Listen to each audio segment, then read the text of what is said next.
The Grandeur Hotel ballroom was in sepulchral silence. 300 pairs of eyes fixed on the young woman in the red dress who had just done the unthinkable. "You want to know what your problem is, Mr. Wilder?" Sloane Hartley's voice echoed through the hall like a gunshot. "You're so used to buying everything and everyone that you've forgotten dignity doesn't have a price tag. Not yours, not Jasper's, and definitely not mine." Knox Wilder, New York's most coveted tech magnate, went pale. Beside him, Celestine Merriweather, his perfect fiancée, impeccable blonde wrapped in Chanel, stifled a gasp of indignation. "How dare you speak to my fiancée that way? You're nothing but a common secretary." "Event coordinator," Sloane corrected, lifting her chin. "And apparently the only person in this room with the courage to tell the truth. You two deserve each other. Two empty people in an empty relationship." Someone's phone captured the moment. Within seconds, Secretary V's Billionaire would start trending. 2 days earlier. Sloane Hartley never imagined that accepting the job at Wilder Technologies would be the beginning of chaos. At 28, after years coordinating corporate events for smaller companies, this was her big break. "You'll be coordinating the annual charity gala," her boss Birdie had explained excitedly. "It's the event of the year. Knox Wilder will be there, along with all of Manhattan's elite. Do well and your name will be in every high-end company." Sloane had spent 48 hours barely sleeping, reviewing every detail. Flowers, menu, guest list, lighting, everything perfect. It was on the morning of the event that she met Jasper Finch. The 19-year-old IT intern was pale, trying to clean champagne spilled on the suit of a woman Sloane soon recognized. Celestine Merriweather, socialite and, according to the magazines, future wife of Knox Wilder. "You idiot!" Celestine screamed, drawing stares. "This dress is worth more than you make in a year. It was an accident. I'm so sorry. Shut up. I'm speaking to Knox right now. You'll be fired before lunch." Sloane felt her blood boil. She knew that type. She'd grown up watching people like Celestine humiliate her mother, who had worked as a hotel chambermaid. "Hey," Sloane approached. "It really was an accident. I saw it. You bumped into him." Celestine stared at her like she was an insect. "And who the hell are you?" "Sloane Hartley, event coordinator for today. And I suggest we change the subject before this becomes a bigger problem." "Threatening me?" Celestine laughed cruelly. "Sweetheart, you have no idea who you're talking to." "I'm fully aware. The question is, do you know who you're talking to?" At that moment, a man approached. Tall, perfectly styled black hair, a suit that probably cost more than Sloane's car. Gray-blue eyes that analyzed everything with disturbing intensity. Knox Wilder. "Any problem here?" His voice was deep, controlled. "Knox!" Celestine immediately changed her posture. "This idiot intern ruined my dress, and this person is disrespecting me." Knox's eyes moved from Celestine to Sloane. Something in his gaze made her swallow hard, but she didn't look away. "It was an accident," Sloane repeated firmly. "And nobody needs to be fired over it." There was a pause. Knox studied her face for a moment that seemed eternal. "Celestine, go change. Jasper, back to work. Miss Hartley. Miss Hartley, I'd like to see you in my office. Now. Present." And it was in that office, hours later, that Sloane discovered the truth about the perfect marriage Celestine flaunted so much. It was there she saw the documents, heard the conversation she shouldn't have. It was there that everything started to crumble. And now, standing in the middle of the gala ballroom, with hundreds of shocked people and Knox Wilder looking at her with a mixture of fury and something else, Sloane Hartley knew her life would never be the same. The question was, had she just made the biggest mistake of her life or shown the greatest courage? The click of Sloane's heels echoed through the empty corridor as security escorted her out of the Grandeur Hotel. Behind her, the murmur of shocked guests grew louder. She'd just committed career suicide, and she knew it. "Miss Hartley." The voice made her freeze. Knox Wilder stood 10 feet away, his jaw clenched, hands buried in his pockets. The controlled fury in his eyes was almost palpable. "Mr. Wilder, My office. Tomorrow morning, 8 a.m. sharp." He turned without waiting for a response. Sloane watched him disappear back into the ballroom, where Celestine was undoubtedly playing the victim to perfection. Her phone buzzed. 15 missed calls from Birdie, 23 notifications from social media. The video was everywhere. She was officially viral, and officially screwed. 6 hours earlier, Knox Wilder's office occupied the entire top floor of the Wilder Technologies Tower. Floor-to-ceiling windows overlooked Manhattan, the city sprawling beneath like a kingdom. Sloane had stood in the center of that kingdom, waiting, while Knox sat behind his mahogany desk, reviewing something on his tablet. "The event is in 4 hours," he'd said without looking up. "I'm told you threatened my fiancée. I defended an innocent employee from public humiliation. Noble." His eyes finally met hers. "Stupid but noble." "Excuse me?" Knox leaned back, studying her with unsettling intensity. "Celestine Merriweather comes from one of the oldest families in New England.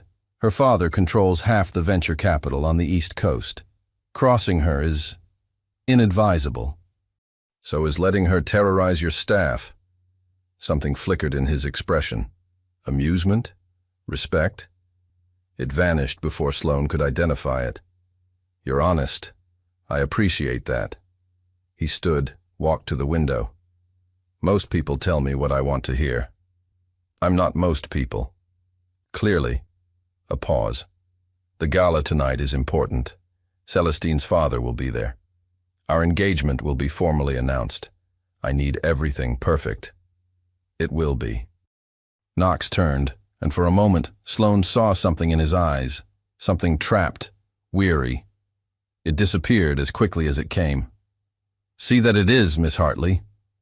She'd started to leave when his phone rang. He answered, gesturing for her to wait. "Mortimer, yes, the contracts are ready." His voice shifted, became harder. "The Merriweather merger finalizes tonight. Once I announce the engagement, your investment is secured." Sloane's stomach dropped. Knox continued, oblivious to her presence. "Of course it's strategic.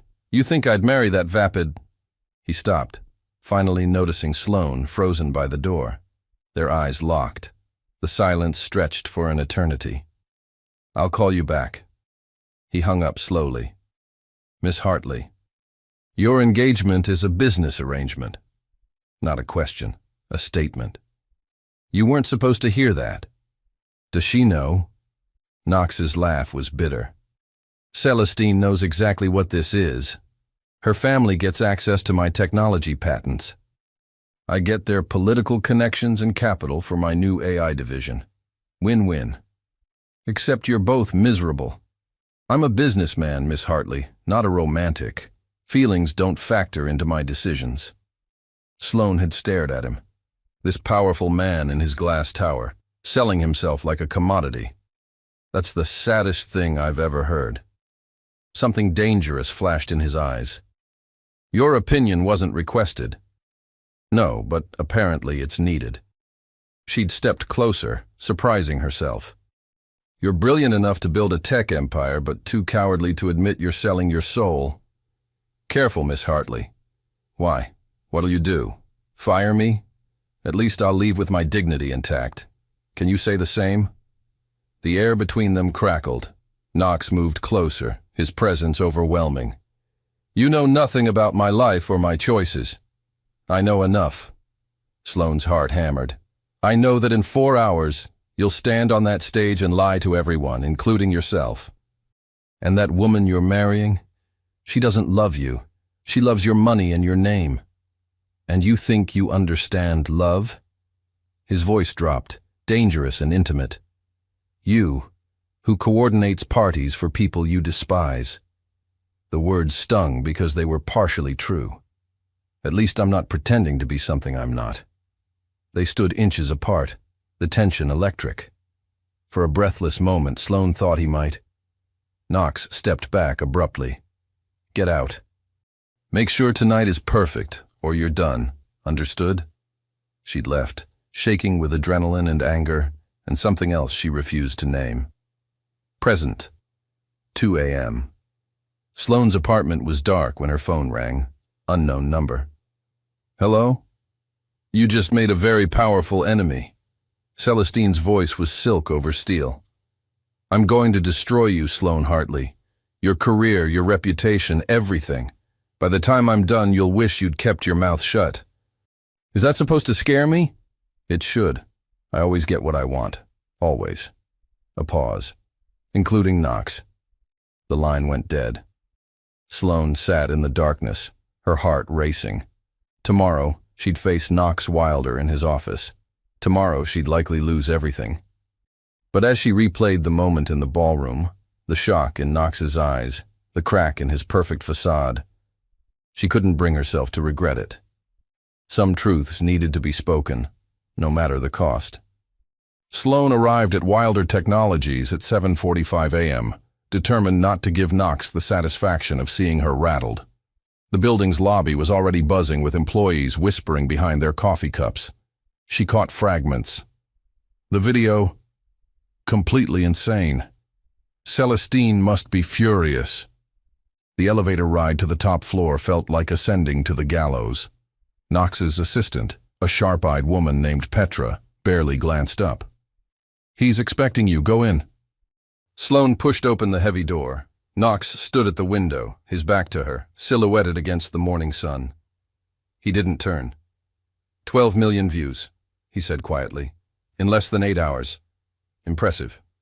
Mr. Wilder, Do you have any idea what you've done? He finally turned, and Sloane's breath caught. He looked exhausted, shadows under his eyes, tie loosened. Human. My board is in crisis mode. Celestine's father threatened to pull $300 million in funding. The media is calling me everything from heartless tycoon to fake fiancé. I'm sorry. Are you? He moved closer, his gaze piercing. Because you looked pretty satisfied with yourself last night. Sloane lifted her chin. I won't apologize for telling the truth. The truth. Knox laughed, but there was no humor in it. Let me tell you about truth, Miss Hartley. The truth is that business requires sacrifices. The truth is that I've built something extraordinary, and I won't let feelings derail it. The truth is, you're miserable. Sloane cut him off.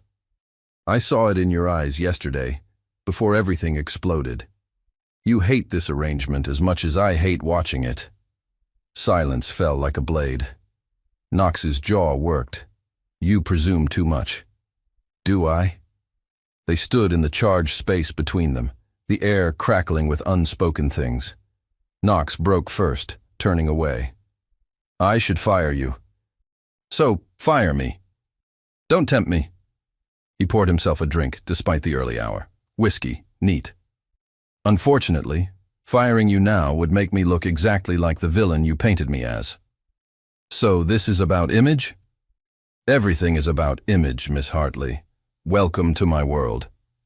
He took a long drink. Here's what's going to happen. You're going to issue a public apology. You'll claim you misunderstood a private conversation, that you let your emotions override your professionalism. No. Knox's eyes narrowed. Excuse me? I said no. I won't lie for you. You don't have a choice. There's always a choice. Sloane stepped forward. You want to play the victim? Fine. But I won't be part of your performance. Something dangerous flickered across Knox's face. You realize I could destroy you? One phone call and you'll never work in this city again. Then make the call. Sloane's heart hammered, but she held his gaze. Go ahead. Prove you're exactly what everyone thinks you are. The standoff stretched. Then, unexpectedly, Knox smiled. A real smile that transformed his entire face. You're either incredibly brave or incredibly stupid. Maybe both. He studied her for a long moment. What if I offered you an alternative? What kind of alternative? Knox set down his glass. All business now. The damage is done. Celestine's family is furious, but they can't pull out of the merger without losing face. However, I need to rehabilitate my image. How does that involve me? You're the woman who stood up to the billionaire bully. Social media loves you. Brave coordinator defends innocent worker. He gestured at his tablet, where headlines scrolled. You're a hero to the working class. Sloane's stomach knotted. What are you proposing? I hire you, publicly, as my new director of corporate ethics and employee relations. Generous salary, full benefits, your own office. You're bribing me. I'm offering you an opportunity. Knox moved closer. You wanted to protect Jasper Finch? Now you can protect everyone. Real power to make real changes in how this company treats its people. It was brilliant, diabolical, and tempting. What's the catch? You play along with the narrative. You gave me a wake-up call. I listened. We're moving forward together to create a better workplace culture. His eyes locked on hers. And you stay away from Celestine. She threatened me last night. Something dark crossed Knox's expression. What did she say? That she'd destroy me. Sloane hesitated. She said she always gets what she wants, including you. Knox's laugh was sharp. Celestine wants the Wilder name and fortune, not me. And you're okay with that? I stopped caring about being wanted for myself a long time ago, Miss Hartley. The admission hung in the air, raw and honest. Then his walls slammed back up. Do we have a deal or not? Sloane should walk away. Every instinct screamed danger, not just from the job, but from the way Knox looked at her, the way her pulse jumped when he stood close. One condition, she heard herself say, name it. You actually let me do the job. Real changes, not PR stunts. If I see something wrong, I fix it. No interference. Knox extended his hand. Deal. His hand was warm, strong. The handshake lasted a moment too long. Welcome to Wilder Technologies, Miss Hartley. His voice dropped. Try not to start any more viral incidents. No promises, Mr. Wilder. As Sloane left his office, she caught her reflection in the glass. Flushed, eyes too bright. She'd just made a deal with the devil. The question was, which one of them would burn first? Later that day, the press release went out at noon. By 2 p.m., Sloane had her new office, spacious, with a view, everything she'd ever wanted. By 3 p.m., she found a gift box on her desk. Inside, a stunning bracelet and a note in elegant script. Enjoy your victory. It won't last. CM. The war had just begun. Sloane's first week as director of corporate ethics was a masterclass in corporate warfare. Anonymous complaints flooded her desk, all traced back to departments where Celestine's friends worked. Her coffee was accidentally spilled on important documents twice. Someone leaked a fabricated story about her to a gossip blog. But Sloane had grown up fighting. She didn't scare easily. Another one. Petra dropped a manila envelope on Sloane's desk Friday afternoon. HR complaint. Someone claims you showed favoritism to Jasper Finch. Sloane didn't even open it. Let me guess, signed by Vivian Crest?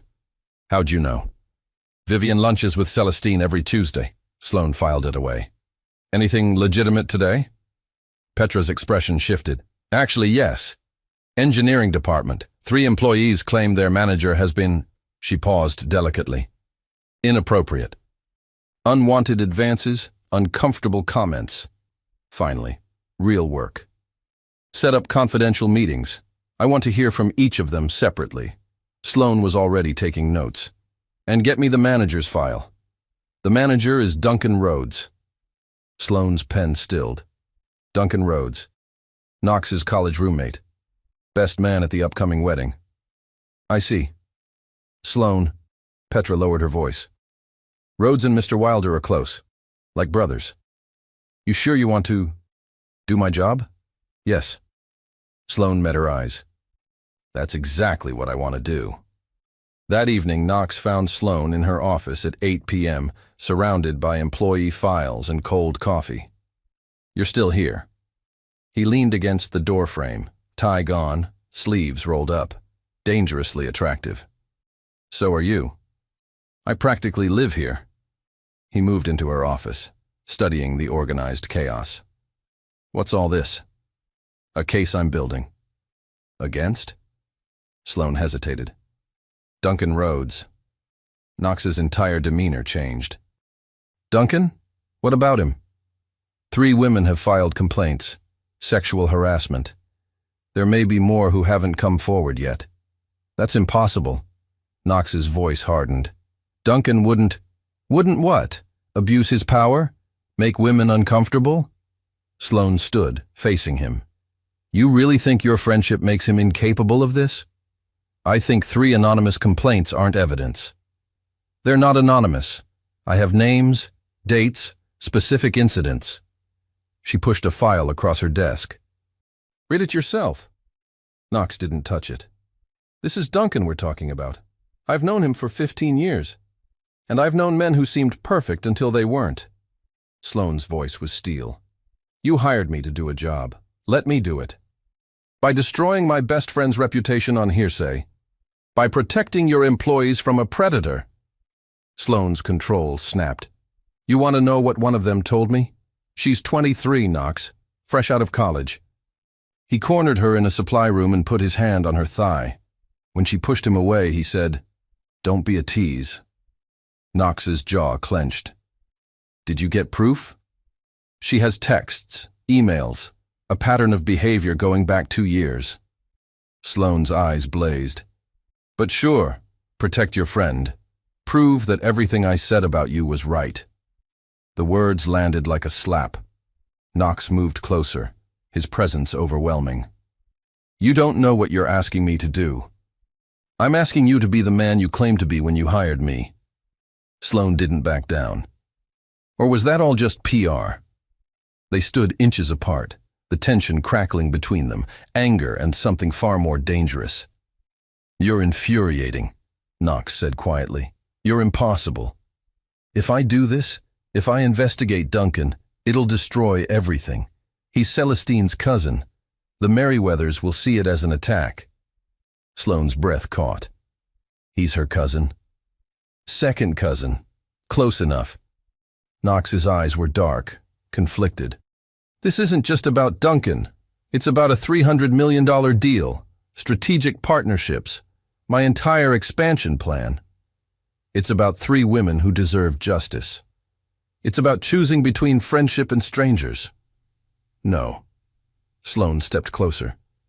It's about choosing between right and wrong. And the fact that you're even hesitating tells me everything I need to know. She moved to pass him, done with the conversation, but Knox caught her wrist. Don't walk away from me. Give me a reason to stay. The air between them ignited. Knox's thumb brushed across her pulse point, and Sloane knew he could feel her racing heart. You make everything complicated, he murmured. You make everything about money, and you make me question everything I've built. His voice dropped. Do you have any idea how dangerous that is? Sloane's breath hitched. Then let me go. I should. But his grip tightened. I really should. The moment stretched, taut as a wire. Then Knox released her abruptly, stepping back. Investigate Duncan. Quietly. If you find concrete evidence, we'll handle it through proper channels. Knox. But if this is some scheme of Celestine's to undermine me through you, I'll know.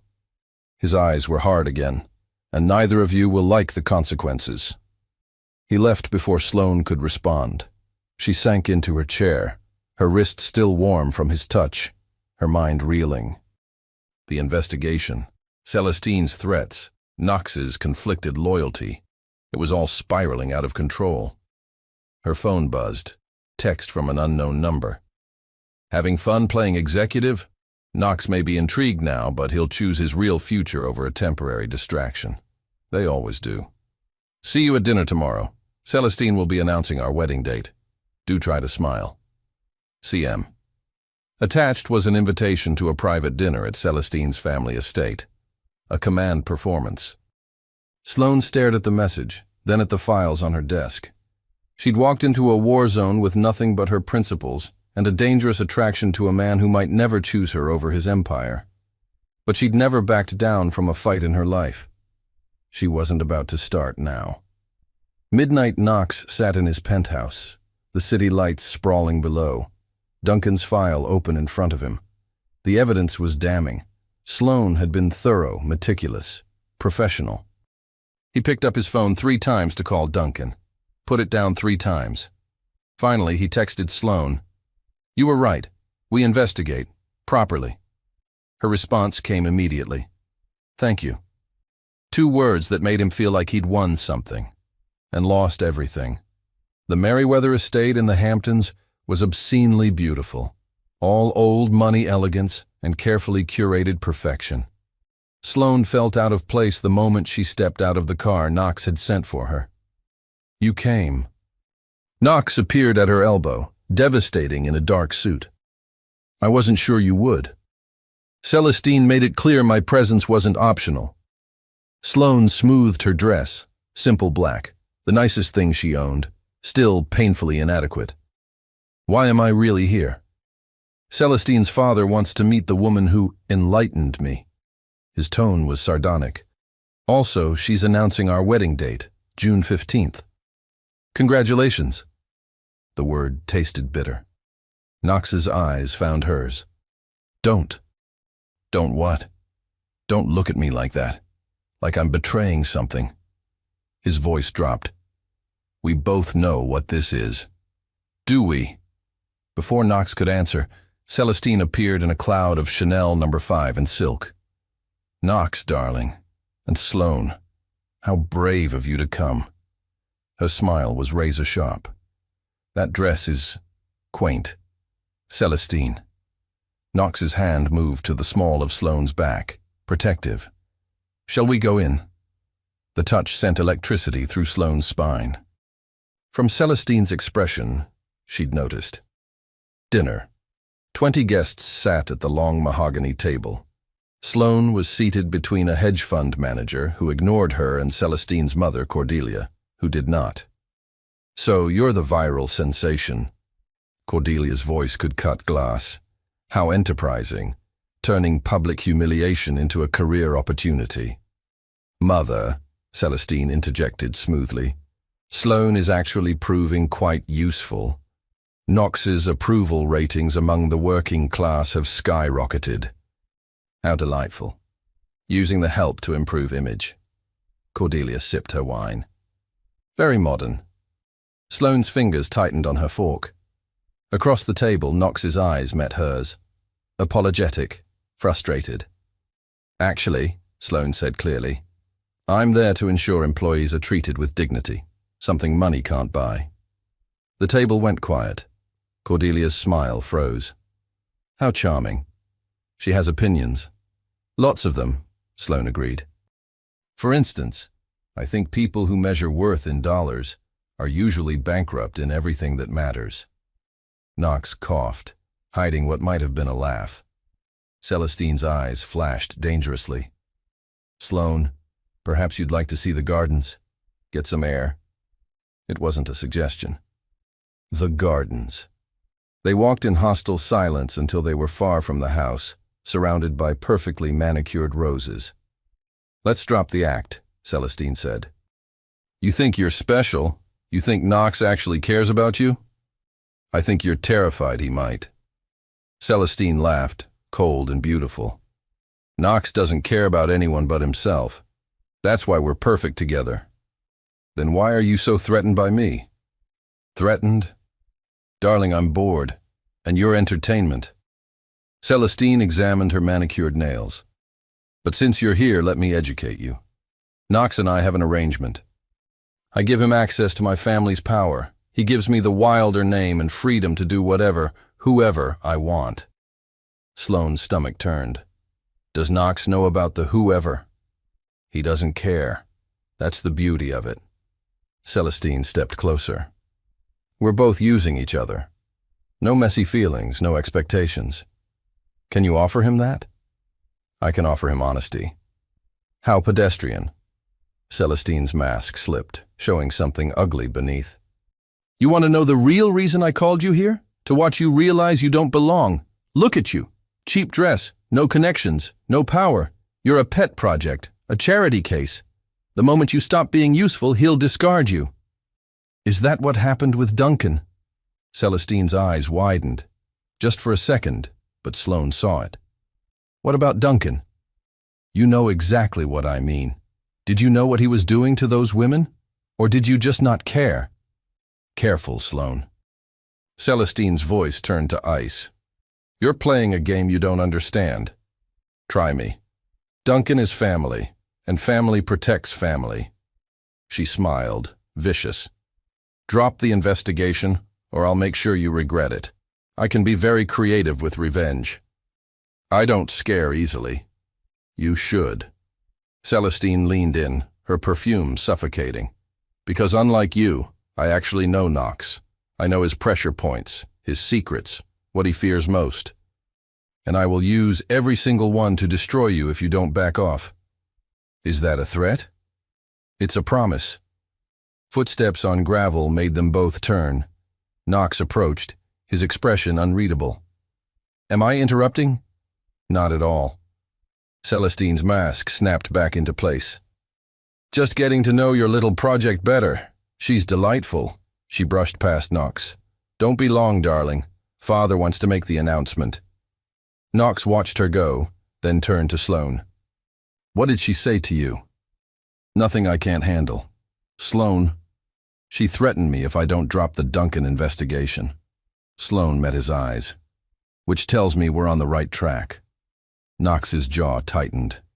This is getting dangerous. It was always dangerous. Sloane stepped closer.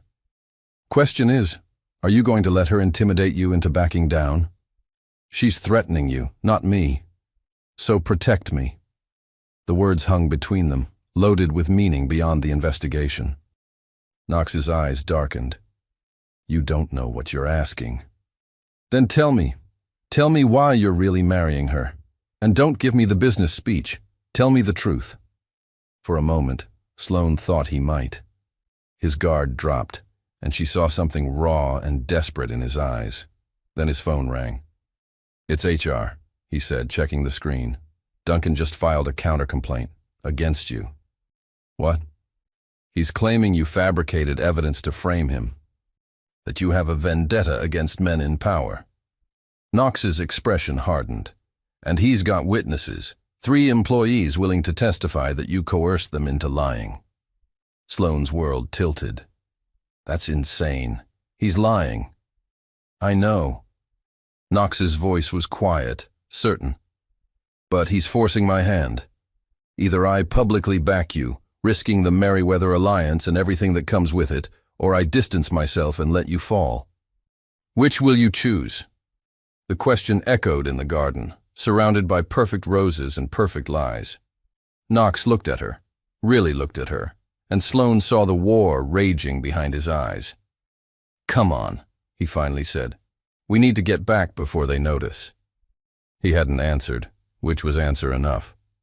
As they walked back to the house where Celestine waited to announce their wedding date, Sloane felt something crack inside her chest. She'd been a fool to think a man like Knox Wilder could ever choose her over his empire. Sloane didn't sleep that night. By 6 a.m. Monday, she was already at her desk, preparing for the inevitable. Duncan's complaint sat in her inbox like a ticking bomb. 3 witnesses claimed she'd pressured them. The evidence was circumstantial, but damaging. Enough to raise reasonable doubt. Enough to destroy her. At 8:15, Knox's assistant summoned her to an emergency board meeting.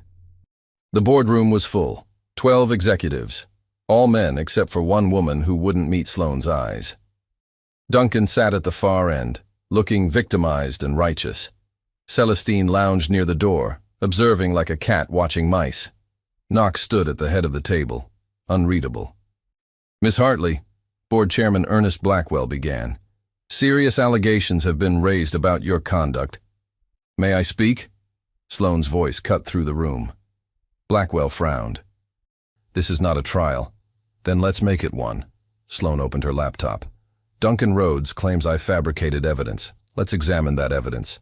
She pulled up the first email. May 19th, Duncan Rhodes to Emma Chen, junior engineer. That skirt should be illegal. Come to my office so I can appreciate it properly. Duncan shifted.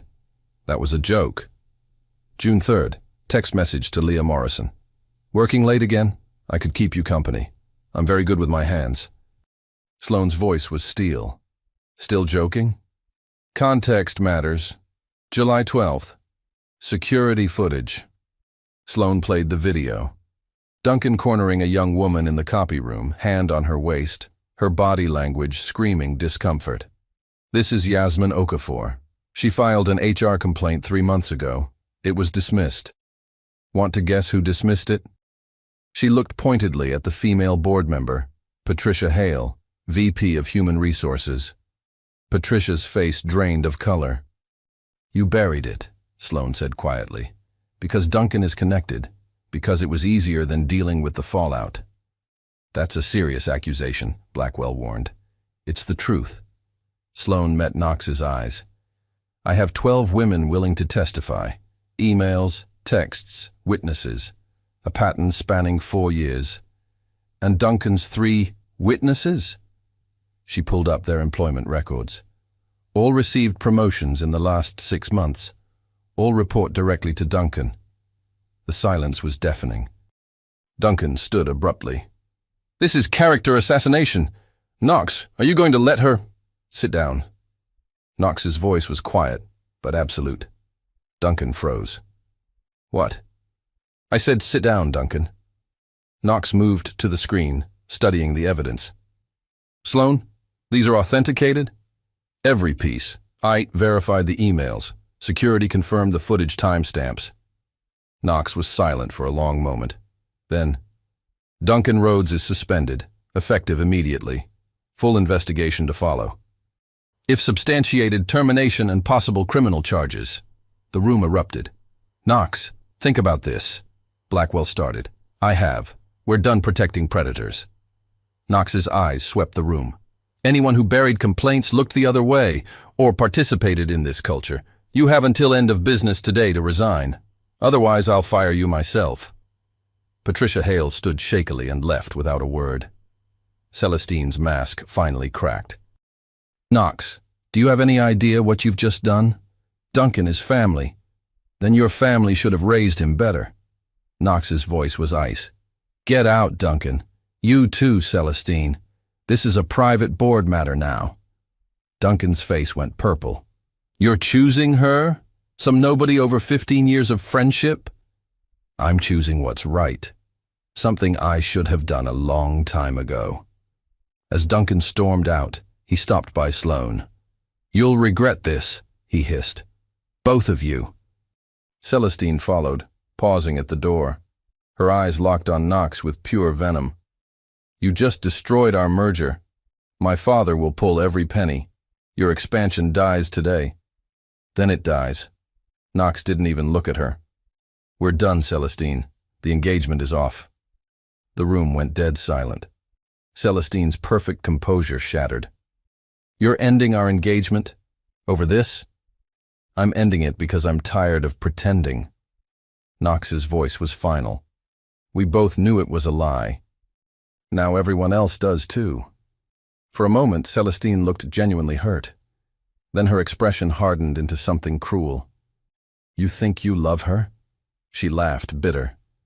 God, you're more pathetic than I thought. She'll bore you in 6 months, Knox. You'll realize you threw away an empire for a girl who'll never fit into your world. Get out. Celestine left, slamming the door hard enough to rattle the windows. The remaining board members shifted uncomfortably. Blackwell cleared his throat. Knox, the financial implications are my problem. Meeting adjourned. They filed out, leaving Knox and Sloane alone in the vast boardroom. Sloane's hands were shaking. You destroyed everything.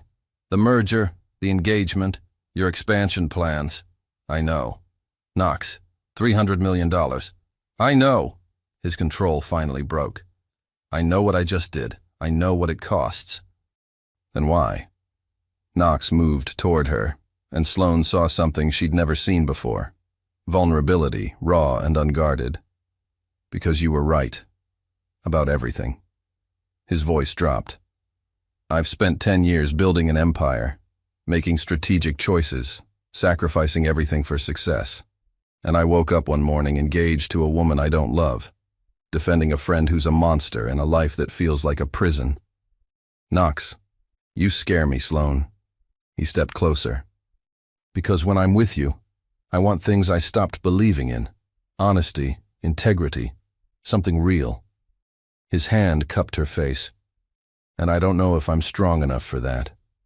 Sloane's breath caught. You just faced down your entire board and ended a $300 million deal. I think you're plenty strong. That was easy. That was just money. His thumb brushed her cheek. This terrifies me. Good, Sloane whispered. Because you terrify me too. The distance between them evaporated. Knox's lips found hers, and the kiss was everything. Desperate, hungry, inevitable. Sloane melted into him, months of tension igniting into something explosive. When they finally broke apart, both breathless, Knox rested his forehead against hers. I have no idea what happens now. Neither do I. My company might implode. The board could revolt. Celestine will make our lives hell. Probably. Knox pulled back to look at her. And you're okay with that? Sloane thought about her mother, who'd cleaned hotel rooms for people who never saw her. About every compromise she'd almost made, every time she'd almost stayed silent. I'm okay with fighting for something that matters. She met his eyes. Are you? Knox kissed her again, softer this time, like a promise. Yeah, he murmured against her lips. Yeah, I am. Outside the boardroom, news of the broken engagement was already spreading through the building like wildfire. Celestine was undoubtedly plotting revenge. Duncan would lawyer up. The board would demand answers. But for one perfect moment, in the aftermath of burning everything down, Sloane and Knox just held each other. Two people who'd finally chosen truth over safety. Whatever came next, they'd face it together. The headlines hit within hours. Billionaire breaks engagement after employee scandal. Knox Wilder chooses secretary over $300 million deal. Merriweather family pulls funding from Wilder Technologies. By noon, Wilder Technologies stock had dropped 18%. By 3 p.m., 2 board members had resigned. By evening, the vultures were circling. Sloane sat in Knox's office as he fielded call after call. Investors demanding answers, lawyers discussing damage control, reporters hungry for blood. Mr. Wilder, Tech Venture is offering to buy you out, his CFO, Marcus, announced grimly. They're calling it a rescue acquisition. The board is actually considering it. Knox's jaw tightened. Tell the board they can consider finding new jobs. Knox, be realistic. I am. We'll survive this. But even Knox looked strained. Marcus left, and silence fell. Knox poured himself a drink with shaking hands. You should go home, he said without looking at Sloane. This is going to get worse before it gets better. I'm not leaving you. Sloane. He turned, and she saw the weight on him. I just lost a third of my company's value. My expansion is dead. Half my board wants me out. Maybe you should distance yourself before... Before what? Before I realize you're human? Sloane stood, crossing to him. I'm not Celestine, Knox. I don't run when things get hard. He pulled her close, buried his face in her hair. I don't deserve you. Probably not. She smiled against his chest. But you're stuck with me anyway. The moment shattered when Petra burst in, face pale. Turn on the news, now. The news. Celestine sat across from America's most ruthless interviewer, Diane Cartwright, looking devastated and brave. It's been a difficult time, Celestine said, dabbing her eyes. I loved Knox. I thought we had something real. But he became obsessed with this employee. Sloane Hartley. You're saying there was an affair? Diane leaned in. I'm saying Knox changed. became controlling, paranoid. He accused my cousin Duncan, a good man, of terrible things based on fabricated evidence. Her voice broke perfectly. I think Miss Hartley manipulated him. She saw an opportunity and took it. That's a serious allegation. I have proof. Celestine produced documents. Emails showing Miss Hartley researched Knox before taking the job. Articles about his wealth, his connections. She targeted him deliberately. Sloane's blood ran cold. Those are my Google searches. From when I was preparing for the gala. Context doesn't matter on TV, Knox said grimly. Celestine continued. And Duncan, he's the real victim here. A loyal employee destroyed by a woman with an agenda and a billionaire too blinded by infatuation to see the truth. The interview ended with Diane's cutting summary. A billionaire, a scheming employee, and a broken engagement. The question is, who's really the victim here? Sloane's phone exploded. Social media had turned on her. Gold digger was trending. Death threats flooded her inbox. She's destroying you, Knox said, his voice dangerous. She's making you the villain. Let her. Sloane's hands were steady. We know the truth. The truth doesn't matter if everyone believes the lie. Knox grabbed his phone. I'm calling my lawyers. We'll sue for defamation. No. Sloane. Fighting her publicly makes it worse. We stay quiet. Focus on the Duncan investigation. Let the facts speak. She met his eyes. Trust me. Knox looked like he wanted to argue. Instead, he kissed her, hard, desperate, claiming, I'm not letting her destroy you. She won't. Sloane touched his face. Because unlike her, I'm not alone. I have you. Midnight. Sloane's apartment building was surrounded by reporters.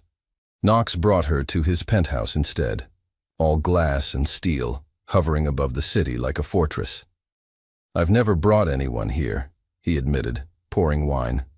This is my space. My sanctuary. I'm honored.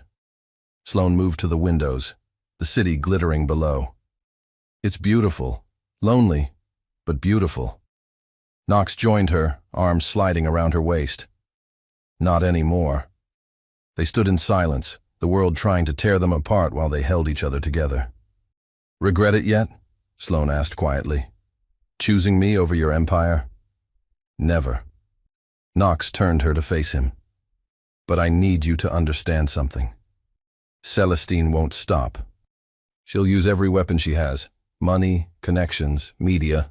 It's going to get brutal. I know. And you're still here. Where else would I be? Knox kissed her, slow and deep, and Sloane felt the last of his walls crumble. This wasn't strategy or arrangement or business. This was real. They moved to the bedroom, shedding clothes and pretenses, finding solace in each other while the world burned outside. Later, tangled in expensive sheets, Knox's phone rang. He ignored it. It rang again. And again. Answer it, Sloane murmured. Knox checked the screen, frowned. It's Jasper Finch. Why would Mr. Wilder? Jasper's voice was panicked. I'm sorry to call so late, but I found something about Duncan and Miss Merriweather. Knox put it on speaker. What did you find? I was running security audits, routine stuff, and I found deleted emails, thousands of them. Duncan and Celestine have been communicating for months. Jasper paused. Mr. Wilder, they planned this. All of it.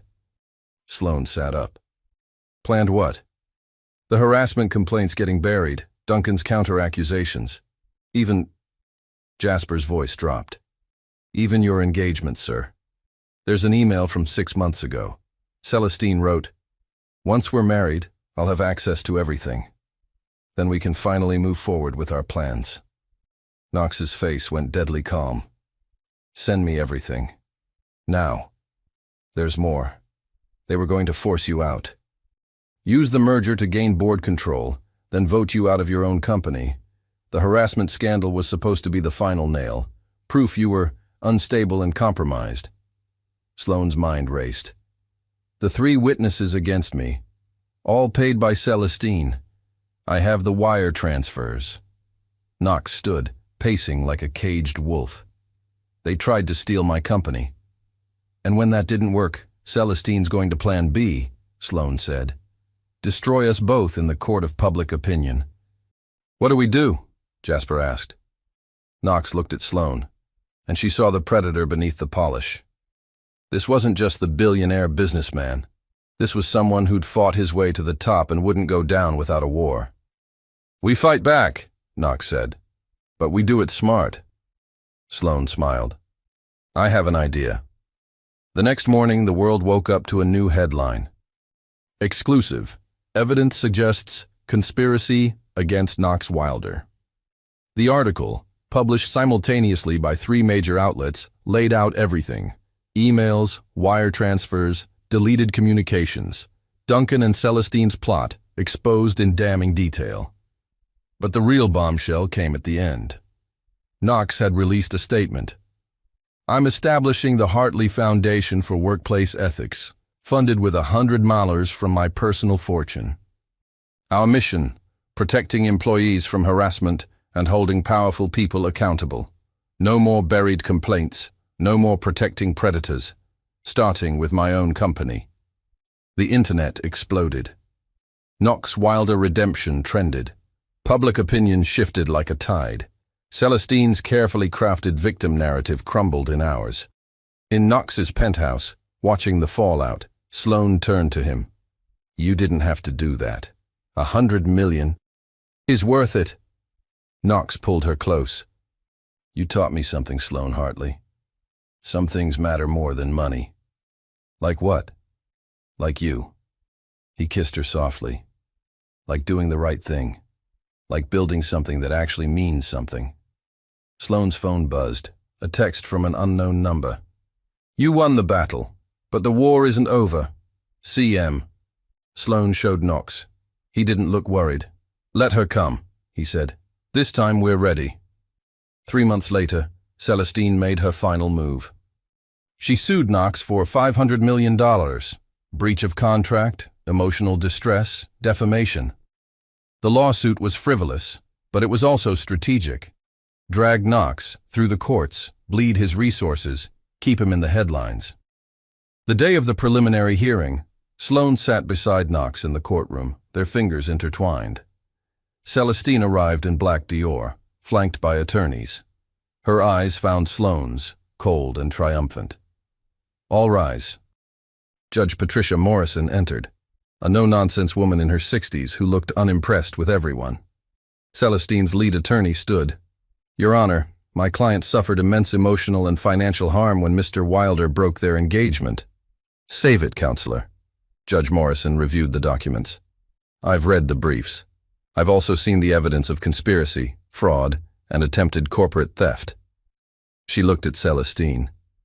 Miss Merriweather, did you or did you not communicate with Duncan Rhodes about removing Mr. Wilder from his own company? Celestine's mask slipped. Those emails were taken out of context. Yes or no? A long pause. Yes, but...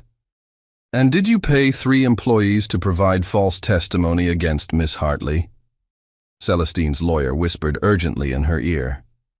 I invoke my Fifth Amendment right. Of course you do. Judge Morrison closed the folder. Case dismissed.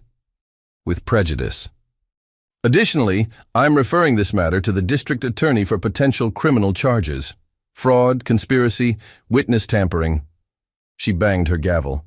We're done here. Celestine stood, shaking. You can't. This is... Over, Knox said quietly, standing. It's over, Celestine. For the first time, Sloane saw something real in Celestine's eyes. Defeat. You'll regret this, Celestine said, but her voice lacked conviction. Both of you. No, Sloane said gently, but I think you will. As they left the courthouse, reporters swarmed. Knox pulled Sloane close, speaking into the microphones. I have a statement. Wilder Technologies is committing $250 million over 5 years to workplace reform initiatives.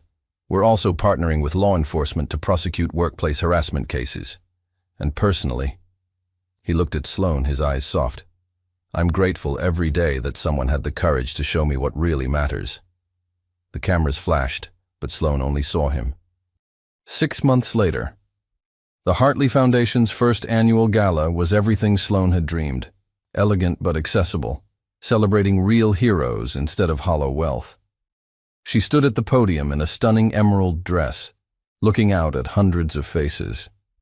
A year ago, I was coordinating events I didn't believe in, for people who didn't see me. Tonight, I'm surrounded by people fighting for something real. Survivors who spoke up, lawyers who took cases no one else would, companies actually changing their culture. Her eyes found Knox in the front row. I learned something this year.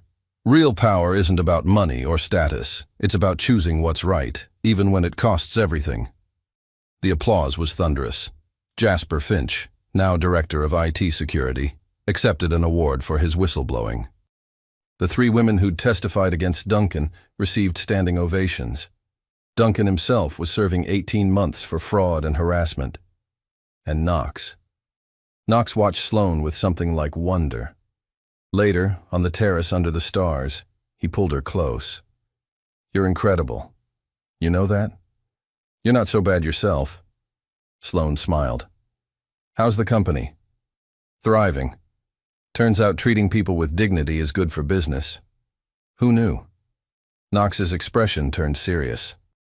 Sloane, this year with you changed everything. My company, my priorities, my entire life. Knox. He dropped to one knee. Sloane's breath caught. I know we said we'd take things slow. I know this is fast. But I've spent 10 years making calculated decisions, and the only time I've ever been truly happy was when I stopped calculating and just chose you. He pulled out a ring. Simple, elegant, perfect. Marry me. Not for business, not for strategy. Because I love you. Because you're the best thing that ever happened to me. Because I want to build an empire that actually means something, and I want to build it with you. Sloane's eyes filled with tears. You're sure? No merger, no strategic advantage? Just love. Knox's voice cracked. Just us. Is that enough? Sloane dropped to her knees in front of him, cupping his face. It's everything. She kissed him. Yes, yes, I'll marry you. The terrace erupted. Their friends had been watching. Jasper cheered. Petra cried. Even Birdie, Sloane's old boss, was dabbing her eyes. Knox slid the ring onto Sloane's finger, and she felt the weight of it. Not a burden, but a promise. I love you, he whispered. I love you too. Sloane laughed through tears. Even when you're impossible, especially when I'm impossible. They stood, and Knox pulled her into a kiss that felt like coming home. Below them, the city glittered, the same city where they'd fought and fallen and found each other. Where a secretarial coordinator had dared to challenge a billionaire, and where that billionaire had learned what really mattered. Some empires were built on money and power, but the best ones, the ones that lasted, they were built on love, courage, and choosing each other every single day. 2 years later, the headline read, Wilder Hartley Foundation celebrates unprecedented success. Sloane Wilder, she still hadn't gotten used to the name, stood in their newly renovated community center, watching kids from underprivileged neighborhoods learn coding from Knox himself. You're staring, Knox said without looking up from the computer, just appreciating the view. He grinned, that same devastating smile that had first made her pulse race. Later, I'm teaching. Their daughter, Haven, 6 months old, named after the safe space they'd built together, cooed from Petra's arms nearby. The foundation had helped prosecute 47 harassment cases, changed workplace policies at 200 companies, given voices to thousands who'd been silenced, and Wilder Technologies, more successful than ever. Turned out ethics and profit weren't mutually exclusive. Celestine had disappeared to Europe, her reputation in ruins, facing multiple lawsuits. Sometimes Sloane almost felt sorry for her. Almost. That evening, in their home, not the sterile penthouse but a warm brownstone in Brooklyn, Knox found Sloane on the porch, Haven sleeping in her arms. "Happy?" he asked, settling beside her. "Deliriously." Sloane leaned into him. "You?" "More than I ever thought possible." Knox kissed her temple. "Thank you." "For what?" "For seeing something in me worth saving. For being brave enough to call me out. For choosing me even when it would have been easier to walk away." "Always," Sloane whispered. "I'll always choose you." As the sun set over Brooklyn, the Wilder family sat together. A billionaire who'd learned what really mattered. A woman who'd taught him, and the life they'd built from ashes and courage. Some love stories start with a meet-cute. Theirs started with an insult, a viral video, and the courage to choose truth over safety. And it turned out to be the greatest empire they ever built. The end.